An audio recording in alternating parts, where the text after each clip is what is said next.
Di sebuah desa yang tenang, hiduplah seorang pemuda bernama Fikri. Ia dikenal santun, tapi dalam hati, ia sering meremehkan dosa-dosa kecil. Hanya sekadar bisik-bisik, cuma menunda salat, toh tidak merugikan siapa-siapa, katanya dalam hati. Suatu malam Fikri bermimpi, ia berada di padang luas sendiri. Tiba-tiba muncul dua cahaya terang, berbentuk sosok bersayap yang sangat agung. Wajah mereka teduh namun penuh wibawa. "Siapa kalian?" tanya Fikri dengan gemetar. Salah satu dari mereka menjawab, "Aku Raqib yang mencatat segala amal kebaikanmu."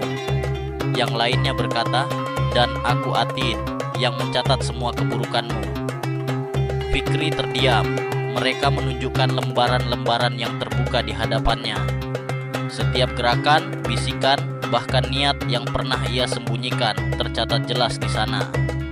Fikri melihat ketika ia menolong ibunya yang sakit, catatan Raqib bersinar terang. Tapi ketika ia memfitnah temannya di belakang, tulisan Atid menjadi gelap dan berat. Air matanya menetes. "Apakah semua ini akan dibuka di hadapan Allah?" Raqib menjawab, "Kami tidak menambah dan tidak mengurangi. Kami hanya mencatat." Fikri terbangun dalam keadaan menangis. Sejak saat itu, hidupnya berubah. Ia lebih berhati-hati dalam bertutur, lebih ikhlas dalam beramal, dan selalu beristighfar setiap malam.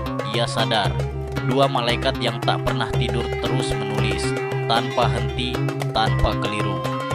Maka barang siapa mengerjakan kebaikan seberat zarrah, niscaya dia akan melihat balasannya. Dan barang siapa mengerjakan kejahatan seberat zarrah, niscaya dia akan melihat balasannya. Quran Surah Az-Zalzalah ayat 7-8. Hari-hari Fikri kini diisi dengan zikir, sedekah diam-diam, dan menjaga lisannya.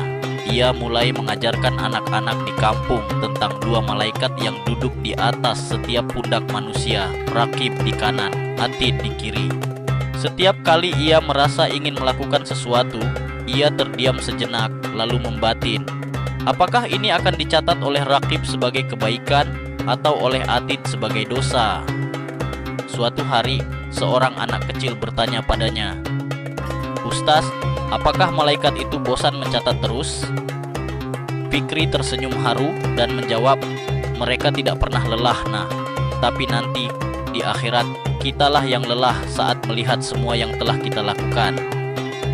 Dan sejak itu, setiap langkah Fikri adalah doa, setiap kata adalah kehati-hatian. Ia hidup dalam kesadaran bahwa setiap